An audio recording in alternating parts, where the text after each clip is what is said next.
Good evening. Right now, Metro Police are desperately searching for the person or people responsible for killing a man and a woman. And I got a male down in the middle of the street. Breaking news now, a triple shooting leaves 2 dead. Never expect for somebody to tell you your loved one was murdered. This Labor Day will mark 42 years that have haunted the St. Cloud family. 30 years.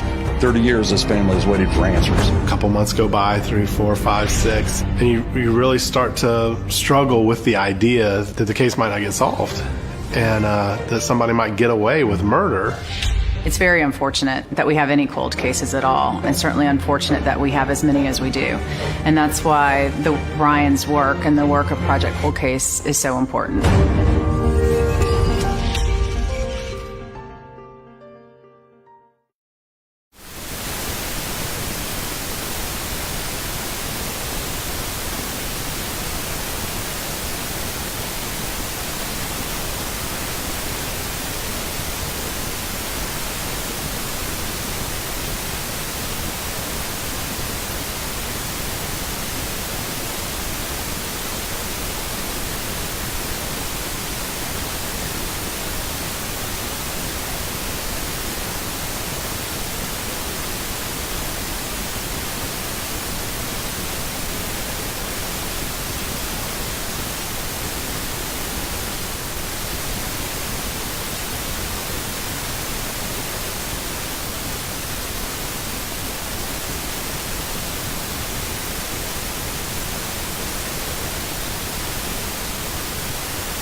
To your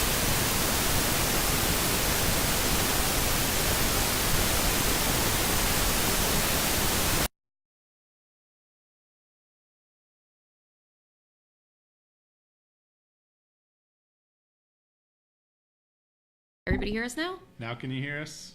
Yeah, that's good. All right. All right. Good deal. So sorry about that. Sorry about that. We had some technical difficulties getting started this morning, despite spending a good bit of time just getting set up and Wi-Fi. You can't control it sometimes. You can't.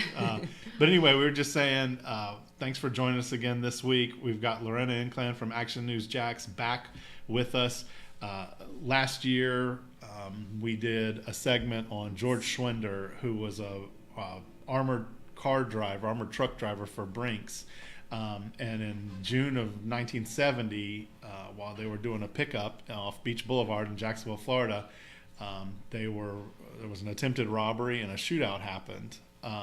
And so this is the oldest case that we've done in partnership with Action News. Yes. It's an opportunity. We had to actually meet the family. Two of George's daughters came and sat down with you at the news station, and then we were actually able to meet with the detective, the sergeant at the Jacksonville Sheriff's Office with the family as well. Let's show the news segment from Action News that aired last year, and then we'll talk more about the case.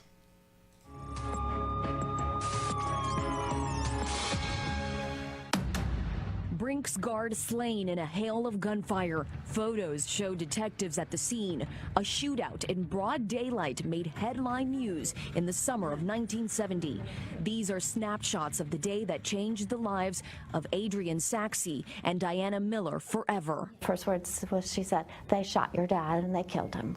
Saxe was 17 years old at the time, but she'll never forget those words from her mom on June 17th, 1970. Miller was 13, but the questions she had back then are the same ones she has today. Why would someone rob a Brinks truck and kill someone?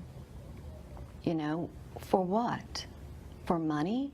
Their 43-year-old father, George Schwender, worked as a security guard to support his wife and 6 children. During an in-town run at the local Zayre's department store on Beach Blvd, he and his partner, Hary Schenk, were ambushed by gunmen. It was a full blazing gun battle. It was around 3 in the afternoon. Schenk was coming out of the store with a bag full of checks, receipts, and some cash. Schwender was inside the armored Brinks truck. He was locked in the secured vehicle. He didn't have to open the door. According to reports, Schwender opened the truck's door, returning fire to help his partner, who was critically wounded but survived. JSO Cold Case Unit Supervisor Sergeant Dan Jansen is now taking another look at the case. I have one significant piece of evidence that we've discovered, and it appears that we still have it in our possession. It's a hat. Jansen tells me there were 8 witnesses. More than one described a suspect wearing this hat. There's a strong possibility that we might be able to run this for some DNA and see what we come up with. JSO also has a palm print and 33 photo negatives that still need to be developed. We believe there was 3. We believe there was 2 gunmen and a getaway driver. We believe the getaway driver is most likely a female. Newspaper clippings show someone was arrested and charged in the case, but later released after providing an alibi. Schwender's children have all grown up, forced to live their lives without their dad. We never saw us graduate from high school, never saw anybody got married, never saw any grandchildren. But now, this case could be closer than ever to getting solved. If they're out there and they're not in jail already for something else, they need to be put in jail. Lorena Inclan, CBS 47, Action News Jax. Okay. Yeah, that was one of our lengthiest pieces. As you can see, a lot of moving parts in that case. There was evidence that hat was a huge piece of the puzzle there. Yeah. And we'll give you as we go along, because Ryan, you might have some more to say about that piece of evidence there. Yeah, this case was interesting how we received it. So Mr. Schwender's family is still around Jacksonville, but they had moved, as you heard, from Ohio, I think, in the segment. Because this one, you also did a podcast on this one, which is on your website. Yes. Action News Jax / Project Cold Case.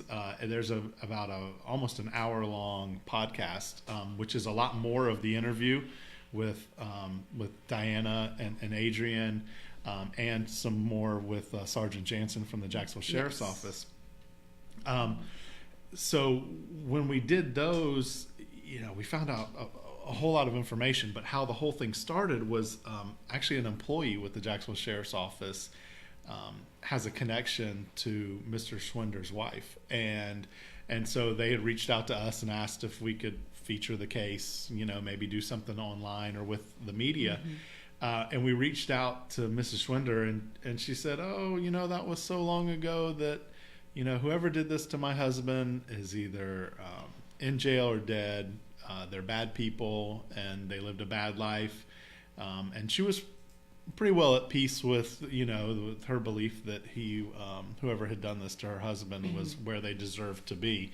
But then we started talking to the children, and they were a little bit curious, and you probably remember this, why, when they looked up their dad's name in Google on the internet searches, they basically got nothing back. I mean, there was no information on the internet. And it's interesting because there are so many newspaper clippings about this case, but in this day and age where everything's digital, there was hardly any information. Nothing had been archived online from the 1970 case. That's right. And so we've got a slideshow of some of those old clippings. Old clippings, and these stretch from all over the country. The family had lived in Ohio, I think, was where they were from, and had only lived here for a couple of years when this robbery happened. So this one, nationwide hunt seeks Jack's trio. I mean, this was big news. It was big news in Jacksonville. An armored car robbed. As the segment said, this happened in the middle of the day. In the summer. Children were out of school. It was, I think, listening to the podcast, I listened to it again yesterday, just kind of refresh some of my memory. I think that Sergeant Jansen said it was like 90-degree weather that day. I mean, it was a hot day. Hot day, summer. It was 3 o'clock, 3:15, something like that in the afternoon. At a popular store. At a very popular department store on Beach Blvd, which is a major, road through Jacksonville, even in 1970, with a much smaller population. And so, it was interesting how the story got to us. Then when the children, Mr. Schwender's children, asked us and said they would like us to do, a feature on his case and get it not only out into the public eye locally, but onto the internet, where it had just been kind of, forgotten or never actually even existed. And so then one of his daughters drove up from Central Florida. Another daughter that lives locally came. Yes. We all four met at your station.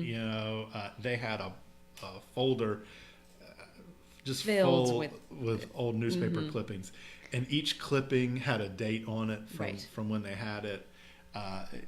And we're talking, almost 49 years ago. This summer will be 49 years.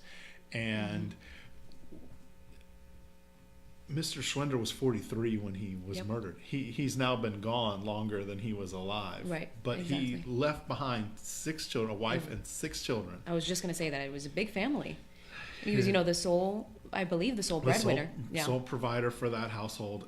His oldest daughter at the time was 17 years old. Who you heard from in the story, Adrian Saxey. Yeah. And his youngest was, I think, a son who was 9 years old at the time. Young. Yes.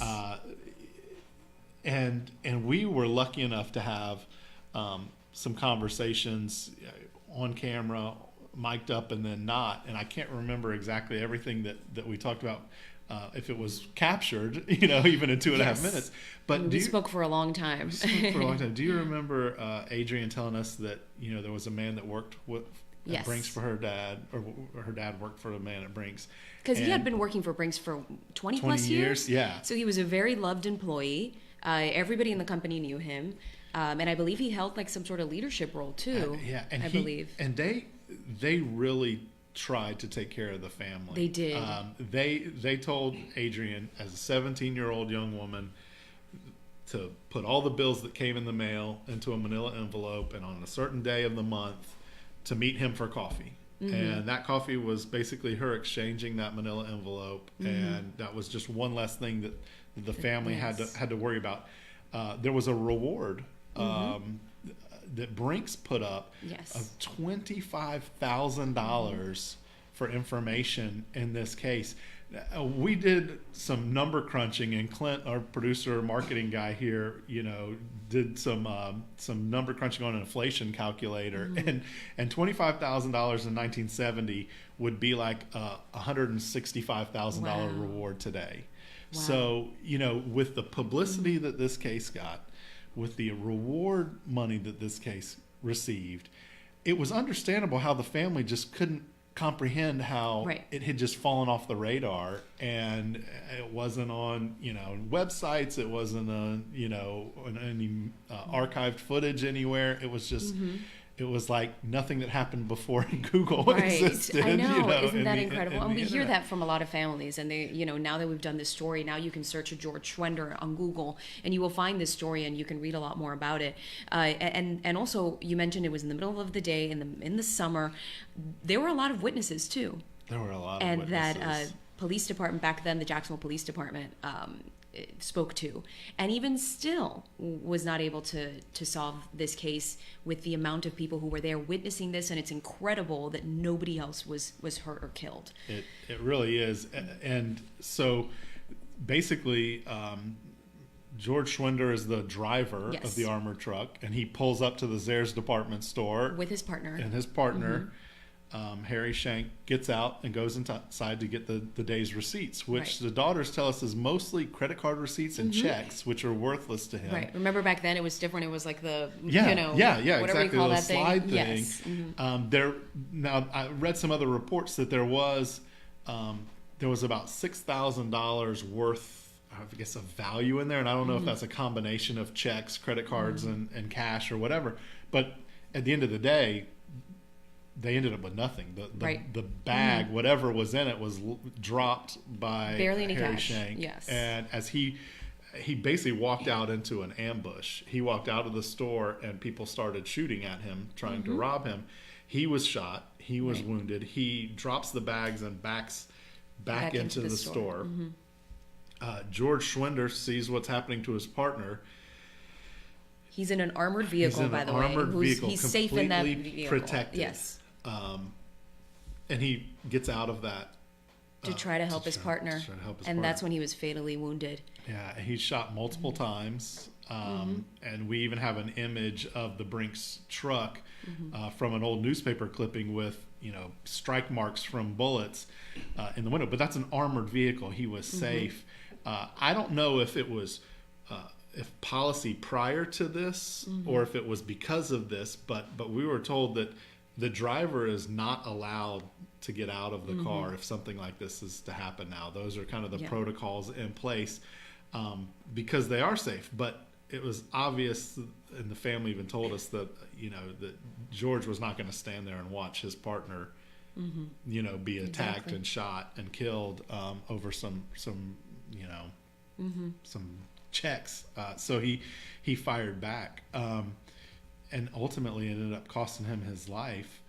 I guess some reports say that the Brink's door was open. Right. It was really hard because there was a lot of information, but some of it contradicted itself. Right. This was a difficult story to cover too, because as Ryan said, there wasn't a lot of information that we can Google. And, nowadays we all rely a lot on Google, but, we had to rely on newspaper clippings, what the family was telling us. And obviously we had information from JSO as well. We spoke to one of the detectives in the story, but it's even a challenge for them too, because they have to go back and see what the detectives during that time wrote in the report, which sometimes may not make a lot of sense, to us now in this day and age. So it's a very difficult story, very difficult case to try to backtrack and see exactly what can be found, what other evidence can be tested and things like that. I do remember that they did find the so-called getaway car, and they believed that one of the suspects may have been a woman because they thought that maybe some of the footprints were high heels. So there were so many leads. But yet nobody was convicted on this. However, somebody was arrested in this case. There was an arrest, and this, I got dragged into this wormhole again this morning. Every time I look at this case, I end up, further and further down the rabbit hole. But so this individual is a suspect. And again, I'm reading different reports. In some of the reports, he's a suspect immediately. They don't say why.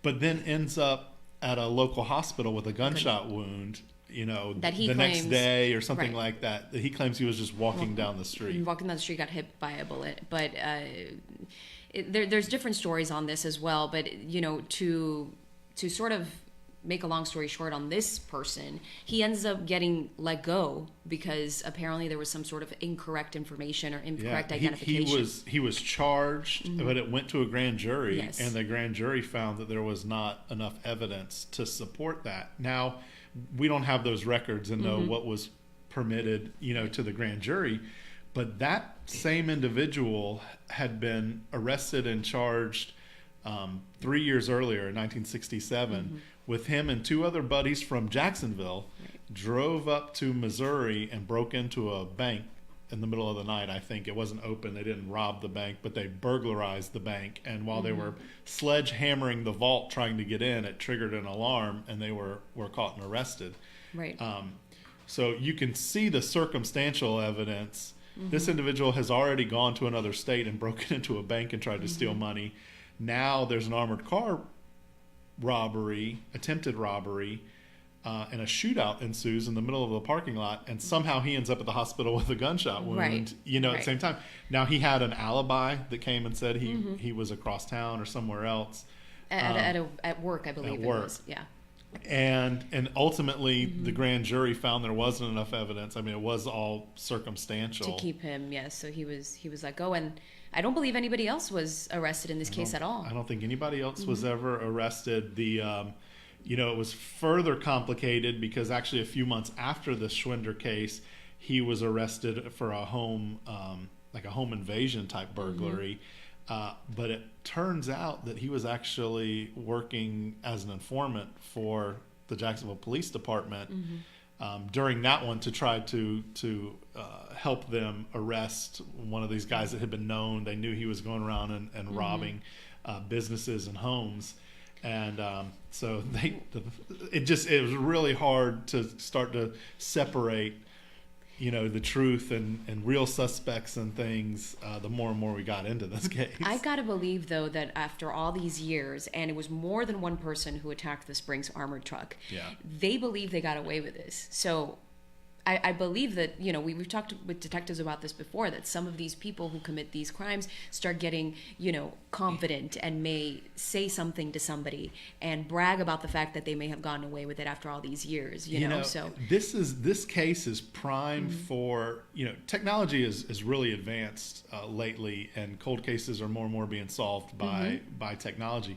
But the go-to method for solving a cold case has been changes in relationship. Right. So there were, 3 individuals, or 2 shooters and a driver in this case that were obviously very close. They were close enough to each other that they trusted each other to try to pull this off and not tell on each other.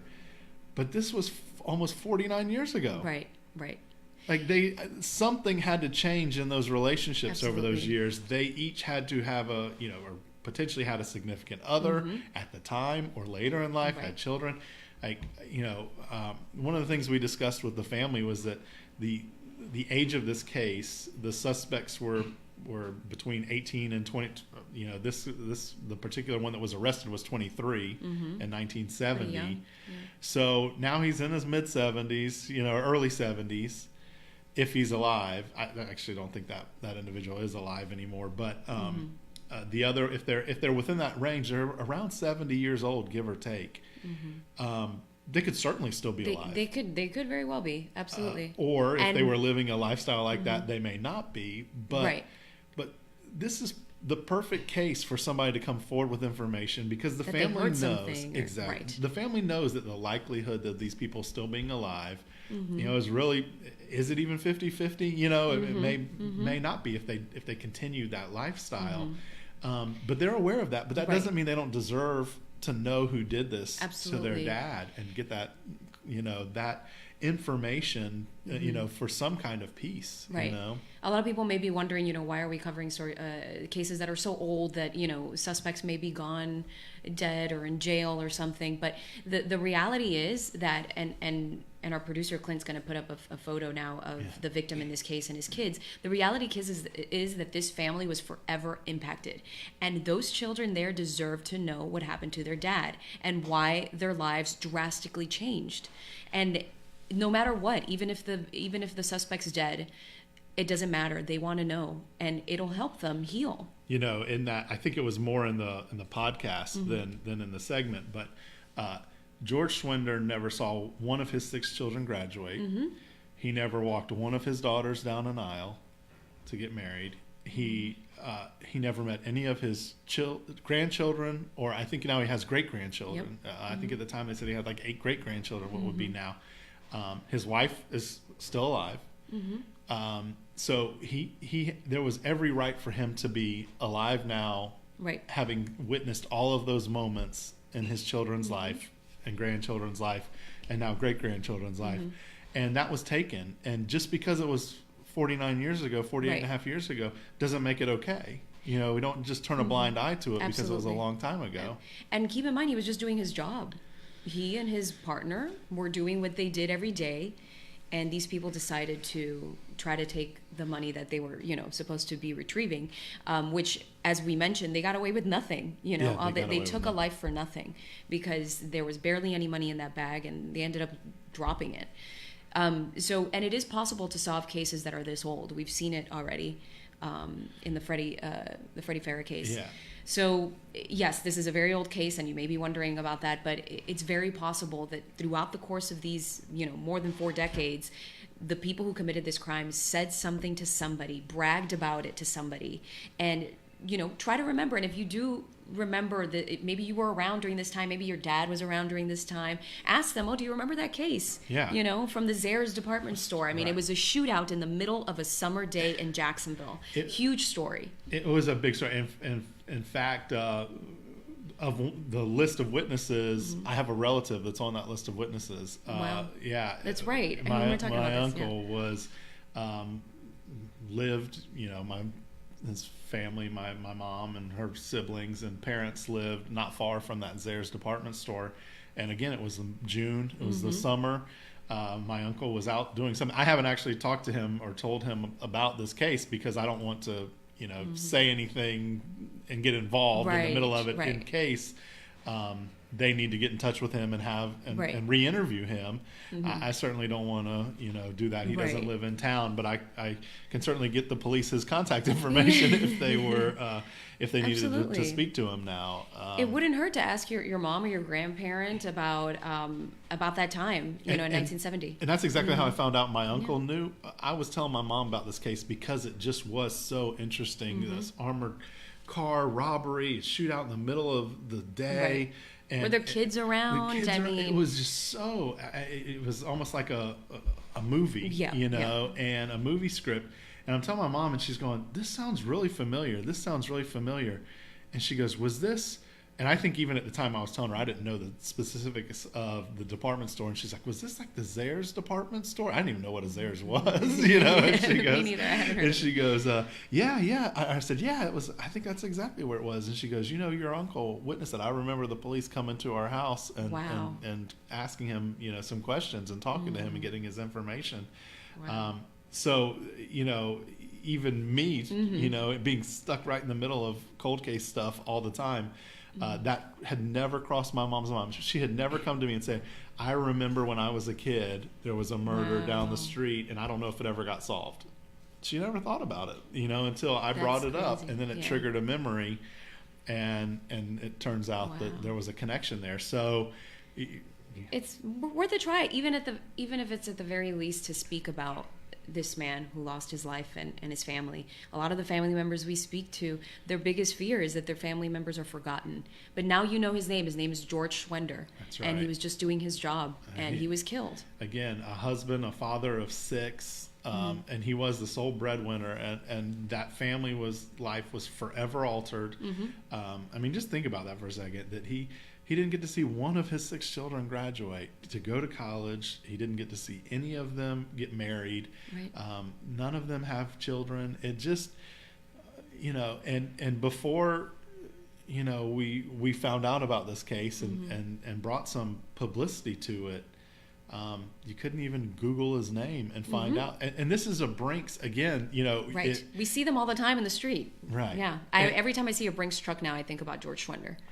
Yeah, and I always wonder, if this case that did get so much publicity and did get, so a huge reward, and still didn't end up with an arrest, how many of the other ones out there, from 1970 didn't, never were publicized and aren't out there? I mean, having that Brink's name, the family had nothing but good things to say about how well Brinks took care of them afterwards and tried to help them.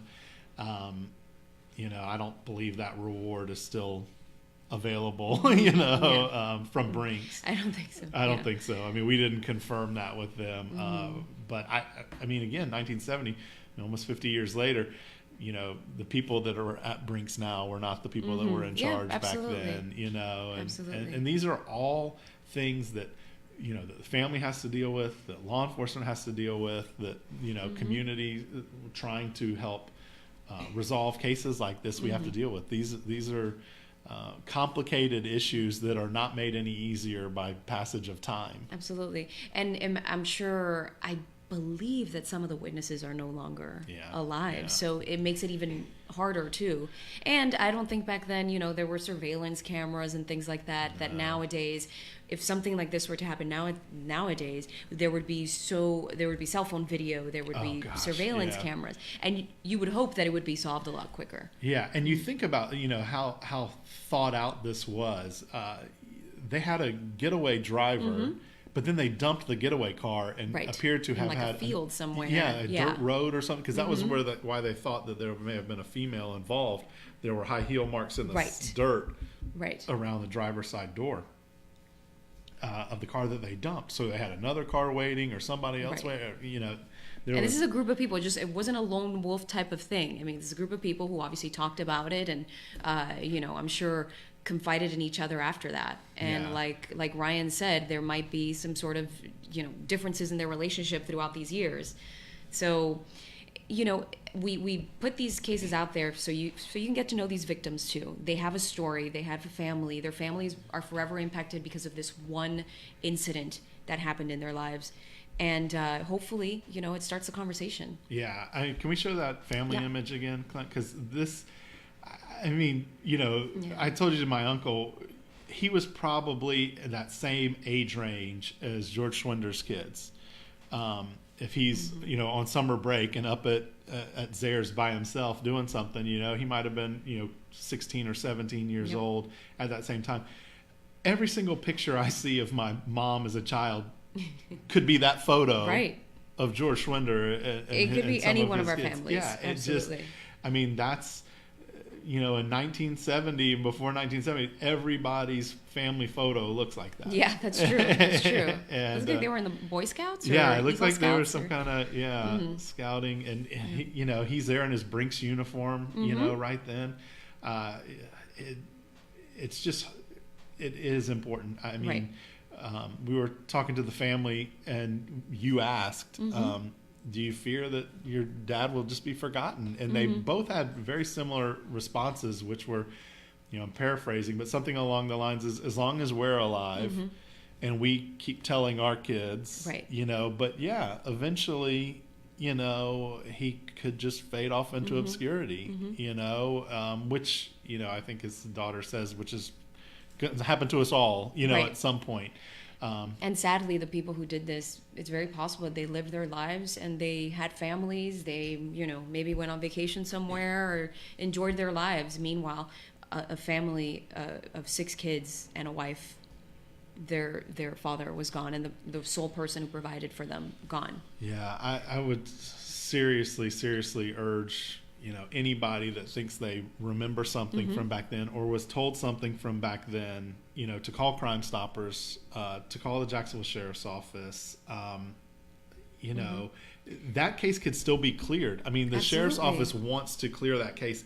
If that person is gone, those people, there were multiple people involved in this. If they have passed on and they're not with us anymore, that's still an opportunity for the Sheriff's Office to clear a case. It's the opportunity for a family to know who did it and to know that person is not out there doing it still. I mean, it's a stretch 50 years later, but and they want answers at the end of the day. And they deserve the answers. Would we be able to, and I know, Clint, you may not have a screenshot of this, but could we put the piece of evidence of the hat back up on the screen? I don't know if that's possible. No, okay. Yeah, we didn't grab it. It's in the story. The story that you did. And it's a very distinct hat. It was a Panama hat, or described by one of the witnesses like a Panama hat. Right. And literally, the witness says, I saw this guy pull a gun. He's wearing this Panama hat, and so the Sheriff's Office now, or last year, as part of their protocols and procedures when looking back at these cases, goes over to the evidence room and checks to see what all they have. And lo and behold, is this Panama hat in a box. It is still there. Yeah. That has been taped up. And so they're going, well, hold on. It's a summer day, 90-degree heat in a gun battle in the middle of a Florida parking lot. Like, there's a good chance that this guy was sweating. Absolutely. Yeah, exactly. And that's a great source for DNA. And now it's almost 50-year-old DNA, so how was it packaged? Is it degraded? What can we get? But that's the challenge with all that. The thought that it's a hat. It could have hairs in it. It could have sweat in it. It could have fingerprints on it. It could have any number of ways to find out who was wearing it at the time. So the Jacksonville Sheriff's Office did some private testing of that hat. They used a private lab down in South Florida, hand delivered the hat to that lab. The lab ran some initial tests, and the DNA was not, it was degraded, and they weren't able to get it. Now, my understanding is that they're taking it a step further. Like, there are some other things that they found within the evidence that they want to look at closer. So this case is actually still active, huge lead, so to speak. Yeah, absolutely. And it's literally because someone in the report said he was wearing the hat. Now, I don't know how many times the sheriff's office looked at this Schwender case over the last, 50 years, 48 years. But it was only in the last, 20 that DNA was actually, an option for anything in that evidence room. And so there was a chance that these tests are being run for the very first time. I don't know that for sure, but even if they're not being run for the first time, the advances in technology, they're being run with the state-of-the-art technology that is available right now. Right, exactly. It's incredible, too, to see some of the detectives in these old cases that we've covered who had the thought to get that palm print or get the... Not that happened in this case, but it's incredible because they didn't have that capability to test those palm prints back then, but yet they still did it, which is a testament to the the intelligence too to think ahead. This might happen. That didn't happen in every case, but it's really interesting to see that throughout the cases that we've covered. Yeah, and maybe we'll play that segment again as we leave, as we finish up today, and ask people to take a look at that hat, and then maybe afterwards we can grab that in a screenshot and post it in the comments or something, because it was a very unique hat. There was actually like a visor part of it in the front, and it had like grooves on the top as well. Yeah, it was unique. I mean, somebody that was wearing that hat, and then didn't have it. I mean, exactly. That might be somebody that you could reach out to and pay attention to that part. And look at, because if the suspect is deceased, the more corroborating evidence that somebody has, the DNA or a fingerprint or whatever it is matches a person that other people are saying was known to wear that hat and rob banks or was a bad guy. Exactly. Like, all of those things start to add up and give you the ability to clear a case exceptionally, even if the person is deceased. Because quite honestly, if somebody just calls up and says, my great uncle told me one time that he robbed a Brink's truck, that's probably not going to be enough for them to actually tell the family, we know who did it. They're going to need some other But factors. It's a starting point for sure. It certainly gives them somebody to look at. Absolutely. And we've said this before, and even if you think it's the tiniest piece of information you think will not help, we can't say this enough. Just call it in. I mean, it's not going to take you that long to call it in, and for detectives it could be huge. Yeah, and I mean, that's their job. Their job is to just differentiate between what is valuable information and what isn't. You're not wasting their time. You're not wasting their time. That's what everybody thinks, that they're bothering them and wasting their time. Or they think, well, surely somebody else told them this. Don't assume that anybody else called in. Yeah, particularly in this situation, which was at a department store in a parking lot where there were a ton of witnesses. I guarantee you there was somebody there that day that said, oh, well, I saw all those other people talking to police. I'm sure they told them that, whatever that piece could be. Even the employees who were working that day. I mean, imagine you're at the cash register and all of a sudden you hear a shootout behind you and you look back and this, huge scene behind you. That has had to mark those people's lives. I mean, that's traumatizing. There's no way that anybody could forget that. So if you remember somebody who used to work there, maybe the person watching this was the person who worked there. Maybe there was their summer job, and they remember this distinctly. Try to jog your memory. You could be the key to solving this case. I mean, can you imagine being able to give the Schwender family those answers almost 50 years later, and if somebody's still alive, to actually be able to charge somebody in that crime. Oh my goodness. I mean, amazing. There were, we were reading through newspaper clippings and reports. When police showed up, I mean, they set up roadblocks, they shut down bridges, they had helicopters in the air.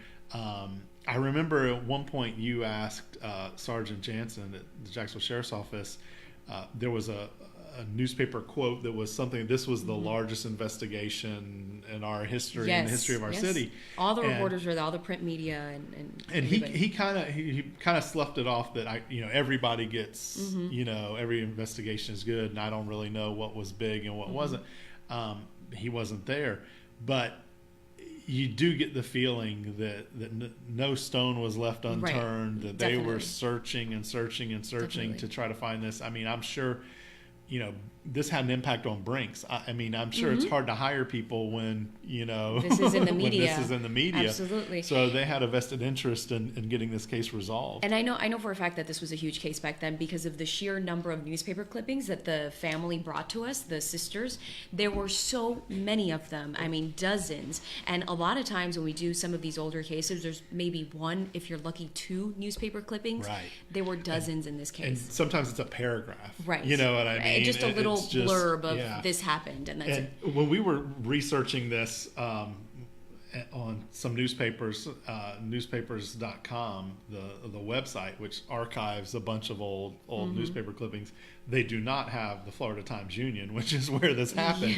But we found articles on this in Dayton, Ohio, which was their hometown, which was understandable. Yes. But Rochester, New York, Albuquerque, New Mexico, Billings, Montana, Indianapolis, Shreveport, Phoenix. Wow. Yeah, I mean, this case had really reached, a number of cities.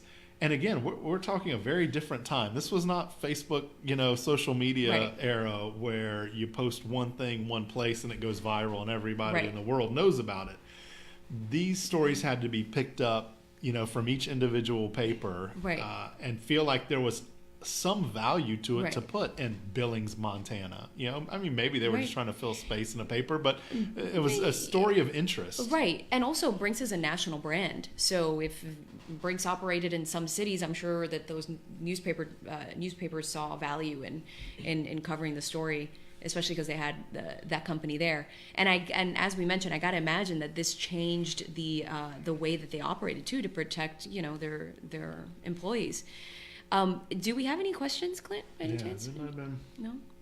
I mean, just a lot of comments about getting justice, and Stephanie and Donnie Gregg basically said what you did, and that it breaks her heart that he never got to see his kids get married or have kids and become grandparents, and that it's entirely unfair for this family. Yeah, absolutely. Yeah, that's, the natural reaction is to try to separate yourself when you haven't been impacted by this kind of thing. Like, it couldn't happen to me because, because I live in the nice part of town, or, but can't say that anymore. You can't say that anymore. And it's what we want people to understand is George Schwender was in a nice area of town. He in 1970. You know what I mean? Beach Blvd. I believe this was Beach Blvd and St. John's Bluff. I want to say around St. John's Bluff. That shopping center that's there. The building where the Zayre's was, I believe, was taken down, and now it's like a parking lot. But we drive by it all the time. I'm sure you've driven by it a bunch of times. There's what's there now? I believe there's a Dollar Tree now. There's a Goodwill around the corner. There's a Dollar Tree. There's some fast food restaurants. Fast food. There's a Winn-Dixie shopping center there. Yep.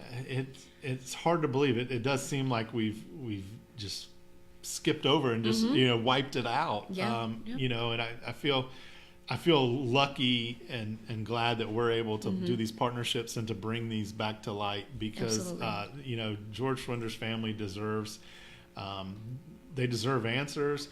They deserve for people to know what their dad was doing. I mean, he was protecting his partner. Right. He died a hero, not, Absolutely. I mean, he really was trying to be the person that we should all strive to be, and take care of our families and support our families and raise, good children.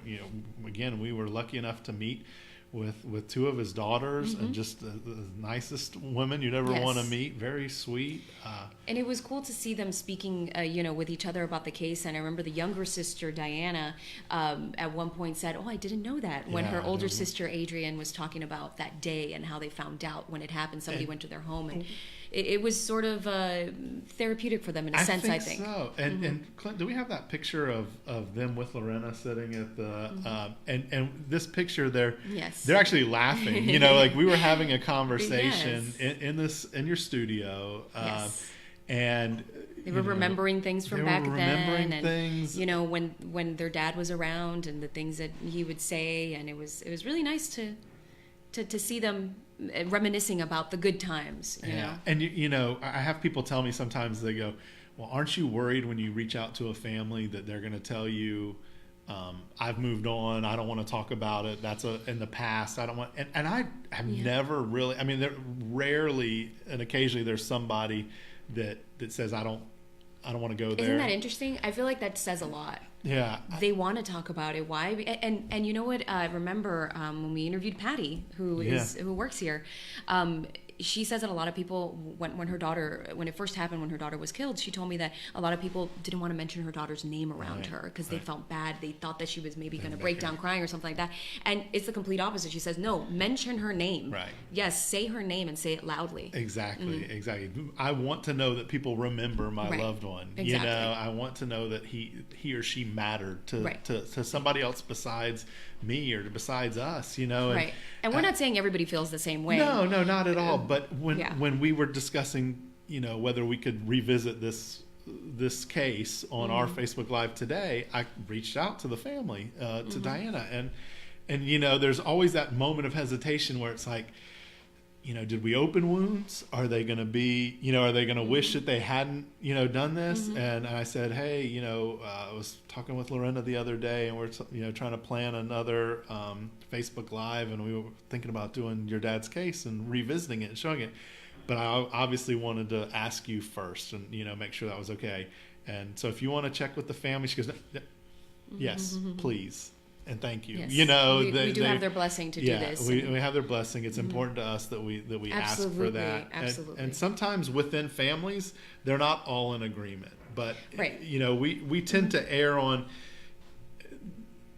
the people that need this and want this and are looking for answers and peace. If they're searching for that, then we're certainly not going to tell them, never mind, you know, someone in your family doesn't want answers and doesn't want that. We're always going to err on the side with families that deserve to hear, you know, their loved one's name spoken publicly. The vast majority of families we've spoken to have thanked us for covering these stories and for the work that you do. And you know, we're trying to solve murders at the end of the day, and there are people out there who have done something really, really bad and are not facing the consequences for it. Meanwhile, a family has completely broken apart in some cases, and their lives were forever impacted and marked, and they deserve answers. Yeah. I mean, I think you asked the family if their mom ever remarried, and they said no. You know, she never remarried. We know that about the Farah family. Right. That Mr. Freddie Farah's wife never remarried. I mean, you know, what these families have gone through, what they have putting the rest of their family first. I think that, you know, Mr. Schwender's and Mrs. Schwender's kids would tell you that, you know, what the role that mom all of a sudden has to take on as a single parent of 6 children and no livelihood. Right. And that was the same with the Farah case, you know. Freddie Farah was the sole breadwinner, and then it was left with his wife, and you know, and it's like everything changes, and there's no choice. You don't get to just curl up in a ball and be like, you know, take care of me, you know, I'm not going to do anything. You have children to provide for, and absolutely. It's definitely tough, and you know, even though it happened so long ago, they always think about their dad. Yeah. And that's something that you never stop thinking about, as I'm sure you know. Yeah. But you know, hopefully we're doing something good here, and hopefully, you know, we'll get that phone call one day where we hear, you know, this case was solved, and that is, I think, why we do this. That is why we do this, and you know, all of that we just said, and then you know, kind of the other thing that is sometimes forgotten about why we do this is. And why it's important is because we don't want that person to do it again. You know, if that person, you know, what if we find out that in 1970, you know, the person killed George Schwender, and then 3 years later they killed somebody else, you know, and that could have been prevented. Right. And so, you know, we don't want other families to have to go through what my family went through, and Patty's family and the Schwender family. You know, and that's why it's important. If it's not enough for the community and the public to just realize that it, you know, justice should be done. Think about that, because you don't want that person standing in line behind your loved one, you know, at the gas station. And police want the help. I mean, they are very capable detectives over there at JSO and have great resources and are very intelligent. But at the end of the day, they need the community to step up and help. Otherwise, then they won't be able to solve a lot of cases. That's why we're doing this too. We're an extension of the community, I feel like. I agree. And bridging that gap between the community and law enforcement, because most of law enforcement will tell you they can't do it alone. They need, I mean, you just think about the details of an investigation. They need witnesses, they need evidence, they need, people to test that evidence. Right. They need scientists, they need a prosecutor, they need, there's a lot that goes into solving these cases. And the community plays a very vital role in that. Absolutely. Huge. And I really appreciate everybody who's been tuning in and thank you so much for watching, for sharing. Yes, asking questions or leaving a comment. And if you're just tuning in, we were talking about the George Schwender case, who we do have a photo of his tombstone there as well. World War II veteran. Yeah, I mean, amazing. Wow. It's just sad. We found that online, and it felt like. Yeah, that's in Jacksonville. He's buried over on a green lawn, I think, on Beach Blvd. I think that's the one it is. And so it's just that's the reality of it. It's sad to look at that photo, but that's kind of the reality here. That a man was murdered, and the family is looking for answers, and the community deserves answers. So again, I mean, thanks for everybody that tunes in and watches. We know it's during the day, in the middle of the week, and sometimes it's hard, but we see that everybody's logging on later and watching these. We appreciate it. We appreciate all the comments, all of the suggestions. We're going to continue to do these. I talked to you about coming once a month and helping us out and reviewing some of the cases that we've done previously and continuing with new cases. In fact, I think Thursday we have another one we're going to be highlighting with a local family, and so we'll keep you. That'll probably air Thursday night. It'll air on Thursday. Yeah, so that'll be. We're going to do that interview here in our office with the family, and then we will we'll definitely promote that airing on your news station. Thursday night. And if you know of a cold case, whether it's in Florida or not, projectcoldcase.org, you can submit an inquiry and see if it can be featured in the database. Yeah, we can definitely put it on our website and database. And then if it is a local case, every local case that comes through, I kind of add to a list of potential cases for us to do a story on the news with as well. And we have to sit down and kind of make sure. We have to do a lot of background on those cases, and we have a lot of them. So there's there's unfortunately there's a lot of local cases, and we like to have the family involved in those and do interviews. It adds something to the story. So if you fit that criteria, make sure you let us know. And I can tell you, if you've already submitted your loved one's case, it's already on that list.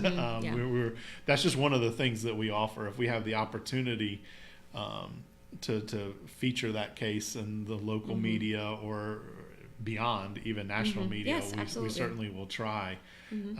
So Lorena, thanks again so much for coming. My pleasure to be here. Yeah, your day off, you come spend it with us and talk about work. So this is sort of a labor of love for us. So I really appreciate it. And your connection with Project Cold Case is beyond just the reporter. You're on our board of directors. Proudly, yes. And we love having you, and you've just done so many good things for us. Thank you. You're a big part of our fundraiser that's coming up on the 26th, our fourth annual Year of Hope. The public is invited. We're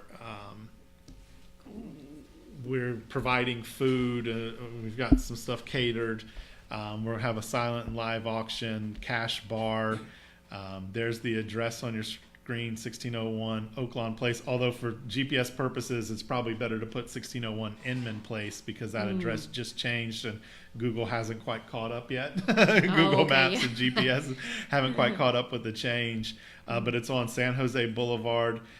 There's a road in between Oaklawn Cemetery and Calico Corners, which is, pretty much anybody in town knows what Calico Corners is just by driving by it. I don't really know what it is, but they have great street presence. And people know where their building is. Too. So, and we've been kind of showing off some of the auction items that we've gotten. And this week we picked up some. If you're local, the Jacksonville Jumbo Shrimp, and so they provided us with a couple of shirts, a couple of hats. Is this from the Jumbo Shrimp? Yep, that one's Jumbo Shrimp too. And cool. I like this shirt. Yeah, that one I really like that one too. Yeah. And they also provided us with a certificate to view. They do a really good fireworks show on Friday nights. I've seen it. Games. It's really cool. They actually, it's a big deal. I mean, it's like a holiday, Yeah. So they have provided us with a certificate to watch the fireworks from the field. After the game, you get to go down on the field and watch the fireworks there.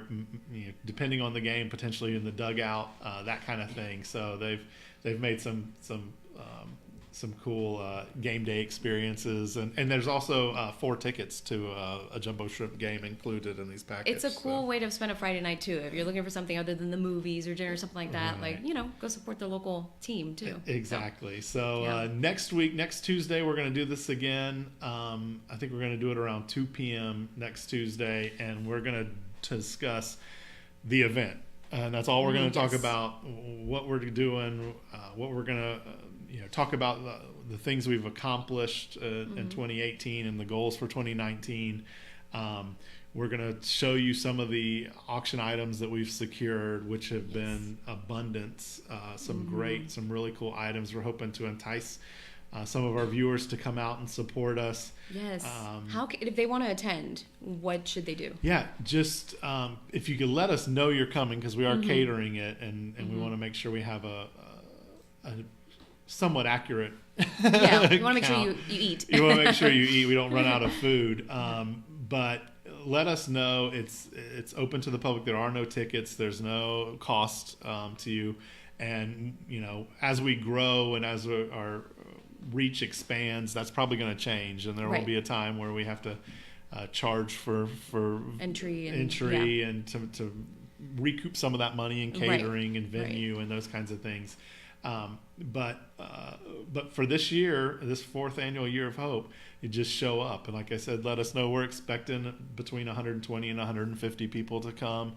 It's gonna be big. We've had some elected officials that have told us that they're doing everything they can to attend. Melissa Nelson, the state attorney, Sheriff Mike Williams, Mayor Ellen Glasser from Atlantic Beach has confirmed. Sheriff Sadie Darnell from Alachua County has said she's going to drive up from Gainesville or try to. Yes. Huge advocate for cold cases. Cold case advocate. We've got some cold case investigators from Seminole County that are planning on coming up. Jen Spears, who is also the president of the Southeastern Homicide Investigators Association. We're going to have survivors there. We want our survivor families to come in and see what we're doing. Senator Bean has again offered to do our live auction. So we expect a good turnout and a great mix of citizens and community supporters. Yep. And next week gives us an opportunity to really thank the contributors, the donors. Action News Jax is one of our sponsors this year. The news station, this partnership has grown so much that they even offered to be a sponsor for the event. And a few of my coworkers will be there too, so we'll Lorena definitely will be there. I think Paige Kelton is planning on coming. Absolutely. And a number of people from Action News. So. We'll definitely be there, and hoping to chat with all of you and like Ryan said, let you know exactly what Project Cold Case is doing in the community to make it a little bit safer. Absolutely. Thank you guys so much. Thank you, Lorena, and we'll see you guys next week.